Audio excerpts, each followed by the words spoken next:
নমস্কার বন্ধুরা, fresher job Bangla YouTube চ্যানেলে তোমাদের প্রত্যেককে স্বাগত। তোমাদের জন্য দারুণ খুশির খবর চলে এলো। খাদ্য দপ্তরে নতুন নিয়োগ শুরু হয়েছে। অলরেডি ফর্ম ফিল আপ শুরু হয়ে গেছে। আজকের ভিডিওতে কিভাবে তোমরা অনলাইনের মাধ্যমে ফর্ম ফিল আপ করবে সেটা আমি একদম পুরো A to Z তোমাদের আমি দেখাবো। এবং তার সাথে সাথে রাজ্যের 23টি জেলা থেকে তোমরা মেল ফিমেল উভয় ক্যান্ডিডেট তোমরা আবেদন করতে পারবে। এবং এখানে কিন্তু পে স্কেলটা ভালো রয়েছে। সমস্ত কিছুই আজকে দেখানো থাকবে, এজ লিমিট থেকে শুরু করে যাবতীয় তথ্য। তাই আজকের ভিডিওটা অত্যন্ত গুরুত্বপূর্ণ। তোমরা একদম ভিডিওটিকে স্কিপ করো না, শেষ পর্যন্ত দেখো। এবং ফর্ম ফিল আপের লাস্ট ডেট তোমরা দেখতেই পাচ্ছ যে 19শে জুন।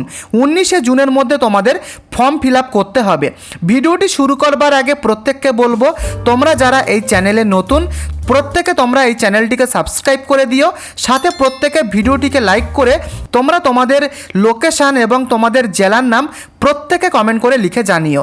তাহলে কি হবে, যখনই গভর্নমেন্ট কোনো চাকরির আপডেট আসবে লেটেস্ট, সববার আগে তোমাদের জেলায় সেই জেলার কিন্তু আমি আপডেট দিয়ে দেবো সববার আগে। তো চলো আমি একদম প্রথমে ফর্ম ফিল আপ কীভাবে করবে সেটা দেখাচ্ছি। তো বন্ধুরা, তোমরা কিন্তু এখন দেখতে পাচ্ছ আবেদন করার যে অফিসিয়াল পোর্টাল, সেই পোর্টাল তোমরা দেখতে পাচ্ছ। তো এখানে তোমাদের এই ওয়েবসাইটে এসে তোমাদের আবেদন করতে হবে। এবং দেখতেই পাচ্ছ যে তোমাদের আবেদন করার লাস্ট ডেট 19শে জুন। 19শে জুনের মধ্যে তোমাদের সম্পূর্ণ ফর্ম ফিল আপ তোমাদের করতে হবে। লেখাই রয়েছে ফর্ম সাবমিশন লাস্ট ডেট। এবং পাশাপাশি তোমরা পে স্কেলটা দেখতেই পাচ্ছ, এখানে দেওয়াই রয়েছে। তো এখানে তোমরা কিভাবে আবেদন করবে তার জন্য যে দেখতে পাচ্ছ রেজিস্ট্রেশন বলে যে একটা রেড বাটন, এখানে তোমাদেরকে ক্লিক করতে হবে। ক্লিক করার পরে তোমাদের সামনে এরকম একটা ইন্টারফেস খুলবে এবং এখানে যাবতীয় তথ্য তোমাদের সামনে দেওয়া থাকবে। তারপরে তোমরা কি করবে, এই যে তোমরা অপশানটা দেখতে পাচ্ছ এখানটা তোমরা ক্লিক করবে, এই বটনটা। তো এখানে ক্লিক করার পরে আই অ্যাকসেপ্ট এখানে তোমরা ক্লিক করবে। আই অ্যাকসেপ্টে ক্লিক করার পরে তোমাদের সামনে পুরো ফর্ম ফিল আপ কিন্তু খুলে যাবে। দেখো, প্রথমে তোমার ক্যান্ডিডেট নেম, তোমার নাম কিন্তু এখানে দিতে হবে উইথ টাইটেল, এবং তোমার বাবার নাম এখানে বসাতে হবে এবং তোমার মায়ের নাম এখানে বসাতে হবে। তারপরে দেখতে পাচ্ছ তোমার ডেট অফ বার্থ, তোমার জেন্ডার, তোমার জেন্ডারে ক্লিক করে তুমি মেল না ফিমেল সেটা তোমরা সিলেক্ট করবে। সিলেক্ট করার পরে এখানে দেখতে পাচ্ছ আর ইউ ম্যারিড, তুমি কি বিবাহিত, তার জন্য এখানে তোমরা ক্লিক করে এখানে ইয়েস অর নো তুমি যেটা রয়েছে সেটা তুমি ক্লিক করবে। ক্লিক করার পরে তারপরে দেখে নাও এখানে সিটিজেনশিপ, এখানে তোমরা সিলেক্ট বাটনে ক্লিক করার পরে সিটিজেন অফ ইন্ডিয়া এটা তোমরা ক্লিক করে নেবে। তারপরে দেখে নাও রিলিজিয়ান, তোমার রিলিজিয়ান কি রয়েছে। তো এখানে তোমরা ক্লিক করার পরে তুমি হিন্দু না মুসলিম না খ্রিস্টান সেটা কিন্তু তোমরা এখানে সিলেক্ট করবে। তো এখানে আমি সিলেক্ট করলাম। করার পরে দেখতে পাচ্ছ ডোমিসাইল স্টেট, তোমার স্টেটের নামটা এখানে বসাতে হবে। তো এখানে বিভিন্ন স্টেট রয়েছে। তো এখানে তোমরা ওয়েস্ট বেঙ্গল থেকে তুমি যদি ভিডিওটি দেখে থাকো তোমরা ওয়েস্ট বেঙ্গলে আবেদন করবে। এখানে কিন্তু তোমরা আসাম, তোমরা যদি ত্রিপুরা থেকে ভিডিওটি দেখে থাকো, তুমি যদি পশ্চিমবঙ্গ থেকে ভিডিওটি দেখে থাকো, তোমরা কিন্তু প্রত্যেকে আবেদন করতে পারবে। তো অবশ্যই তোমাদের জেলার নাম কি রয়েছে এবং তোমাদের স্টেটের নাম প্রত্যেকে তোমরা কমেন্ট করে লিখে জানিও। তুমি ওয়েস্ট বেঙ্গল থেকে ভিডিওটি দেখে থাকলে WB লিখে তোমরা কমেন্ট করো, এবং ত্রিপুরা থেকে TRP এবং আসাম থেকে ASM এটা লিখে কিন্তু তোমরা প্রত্যেকে কমেন্ট করে লিখে জানিও। তো এখান থেকে তোমরা ওয়েস্ট বেঙ্গল থেকে দেখলে ওয়েস্ট বেঙ্গলটা সিলেক্ট করবে। তারপরে তোমরা দেখে নাও যে তোমার হোম ডিস্ট্রিক্ট, তোমার ডিস্ট্রিক্টের নাম কি। তো এখানে প্রচুর ডিস্ট্রিক্ট রয়েছে, তুমি তোমার ডিস্ট্রিক্টে এখানে তোমরা সিলেক্ট করে নেবে। তো আমি এখানে কলকাতা সিলেক্ট করলাম। করার পরে দেখে নাও ক্যাটাগরি, এখান থেকে তোমরা জেনারেলটাকে সিলেক্ট করবে। করার পরে এখানে তোমার মোবাইল নাম্বার তুমি এখানে দিয়ে দেবে, তোমার অ্যাক্টিভ মোবাইল নাম্বারটা বসাবে এবং তোমার ইমেল আইডি তোমরা বসাবে। তো দেখতে পাচ্ছ এখানে লেখাই রয়েছে সার্ভিস ডিটেলস, তুমি যদি কোনো চাকরি করো সেটা এখান থেকে তোমাদের সিলেক্ট করতে হবে। তো তুমি যদি চাকরি না করো তাহলে নোটা সিলেক্ট করবে। করার পরে দেখতে পাচ্ছ লেখাই রয়েছে নন পাবলিশড অ্যাডভার্টাইজমেন্ট ডিটেলস। তো এখানে তোমরা বেশিরভাগ ক্ষেত্রে এখান থেকে তোমরা এখানে নোটা সিলেক্ট করে দেবে, বুঝতে পেরেছো। এবং তারপরে দেখে নাও যে ক্যান্ডিডেট পার্মানেন্ট অ্যাড্রেস, তোমার পার্মানেন্ট অ্যাড্রেসটা কিন্তু তোমরা এই নেমের জায়গায় বসাবে। তারপর তোমার হাউস নম্বর বা ভিলেজ এটা সেটা তোমরা এখানে বসাবে, তোমার পোস্ট অফিসের নামটা এখানে বসাবে, তোমার এখানে অটোমেটিক ওয়েস্ট বেঙ্গলটা সিলেক্ট হয়ে থাকবে, তোমার ডিস্ট্রিক্টটা ওখানে সিলেক্ট হয়ে থাকবে এবং তোমার ব্লক নেম তোমরা কিন্তু এখানে বসাবে এবং তারপরে তোমার পুলিশ স্টেশনের নামটা এখান থেকে তোমরা সিলেক্ট করবে।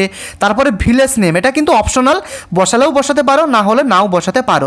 মাথায় রাখবে এই যে রেড স্টার যে চিহ্নগুলো রয়েছে এগুলো তোমাদের ম্যান্ডেটরি ফিল আপ করতে হবে।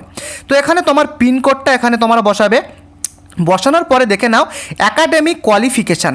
তো এখানে তোমার হাই স্কুল অর্থাৎ মাধ্যমিকের কিন্তু তোমার বোর্ড নেমটা এখান থেকে সিলেক্ট করতে হবে। তার জন্য এখানে ক্লিক করবে।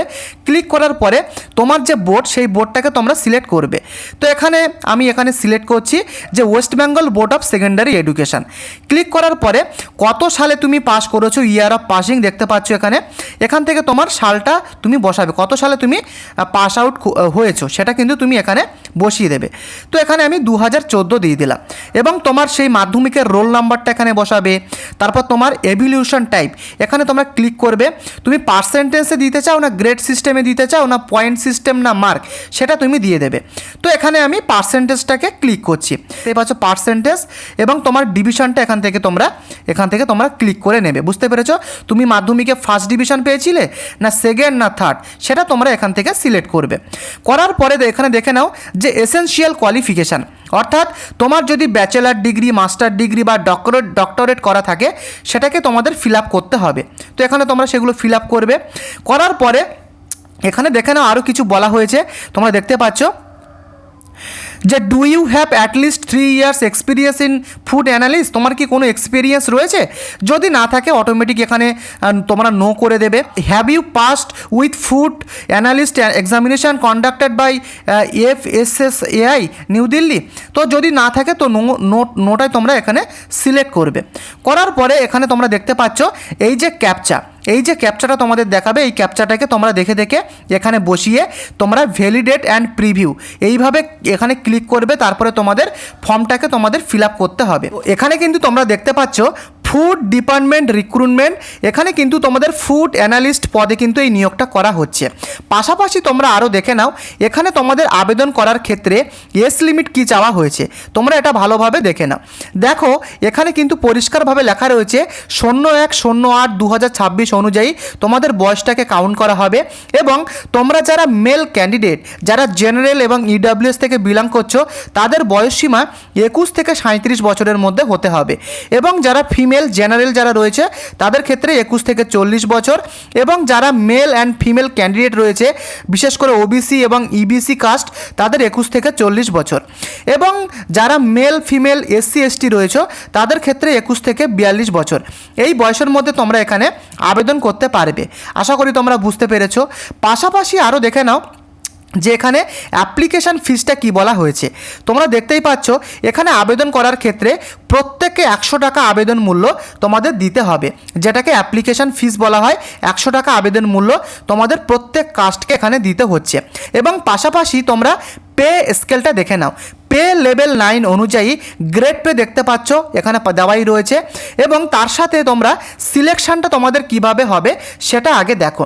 প্রথমত তোমাদের রিটেন এক্সাম দিতে হবে এবং তারপরে তোমরা যারা কোয়ালিফাই করবে তাদেরকে ডকুমেন্ট ভেরিফিকেশানে ডাকা হবে। তারপরে ফাইনালি মেরিট লিস্ট তোমাদের বেরোবে, তারপরে কিন্তু তোমাদের সিলেকশানটা করানো হবে এবং তার সাথে সাথে তোমরা দেখো এখানে তোমাদের কিন্তু টোটাল 100 নাম্বারের কোশ্চেন হবে। 100 নাম্বারের কোশ্চেন হবে কম্পিউটার বেসড টেস্ট অর্থাৎ CBT এবং সেখানে তোমাদের মাল্টিপল চয়েস অর্থাৎ MCQ কিন্তু কোশ্চেন তোমাদের আসবে এবং টোটাল মার্কস 100 নাম্বার এবং তোমাদের 2 ঘন্টার কিন্তু তোমাদের পরীক্ষাটা হবে। বুঝতে পেরেছো? তো এটা তোমরা দেখে নেবে। হিন্দি অ্যান্ড ইংলিশ এখানে কিন্তু তোমরা ল্যাঙ্গুয়েজ সিলেক্ট করতে পারবে, যে কোনো একটা কিন্তু তোমরা ল্যাঙ্গুয়েজ সিলেক্ট করতে পারবে। তারপরে তোমরা দেখে নাও এখানে পরিষ্কার দেওয়া রয়েছে যে এখানে তোমরা যদি জেনারেলদের ক্ষেত্রে আমি বলছি যদি 100-র মধ্যে মাত্র 40 তুমি পাও তাহলে কিন্তু তুমি পাস করে যাবে এবং যারা OBC যারা রয়েছে তাদের ক্ষেত্রে বলবো 36.5% এবং যারা ইবিসি 34 এবং এসসি এসটি এবং অল ওমেন এবং যারা ফিজিক্যালি হ্যান্ডিক্যাপ তাদের ক্ষেত্রে বলাই হয়েছে, দেখতে পাচ্ছ মাত্র 32% পেলেই কিন্তু তোমরা পাস করে যাবে। তো এখানে কিন্তু সেটা পরিষ্কারভাবে দেখতে পাচ্ছ।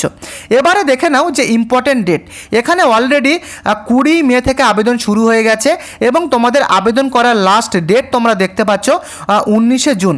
তোমরা আবেদন করার পরে এক্সাম ডেটটা কিন্তু সেটা পরবর্তী সময়ে তোমাদেরকে জানিয়ে দেওয়া হবে এবং আবেদন মূল্য 100 টাকা প্রত্যেক আবেদনকারীকে তোমাদের পেমেন্ট করতে হবে। বুঝতে পেরেছো?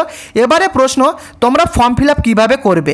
গুগলে গিয়ে তোমরা জাস্ট বিটিএসসি লিখে তোমরা সার্চ করবে, তারপরে কিন্তু তোমরা সেখানে গিয়ে পোর্টালে গিয়ে তোমরা এইভাবে যেভাবে দেখালাম ঠিক তেমনভাবে তোমরা ফর্ম ফিল আপ করতে পারবে। তো যদি তোমাদের ভিডিওটি ইনফরমেটিভ লাগে প্রত্যেকে তোমরা এই চ্যানেলটিকে সাবস্ক্রাইব করে দিও, কারণ এরকমই গভর্নমেন্ট চাকরির আপডেট সবার আগে এই চ্যানেলে দেওয়া হয়। তাই বন্ধুরা প্রত্যেকে চ্যানেলটিকে সাবস্ক্রাইব করে ভিডিওটিকে লাইক করে দিও। পাশাপাশি তুমি কোথা থেকে ভিডিওটি দেখছো তোমাদের প্রত্যেকে তোমরা তোমাদের জেলার নাম প্রত্যেকে কমেন্ট করে লিখে জানিও। তো আজকের মতো এই পর্যন্ত, দেখা হচ্ছে পরবর্তী ভিডিওতে।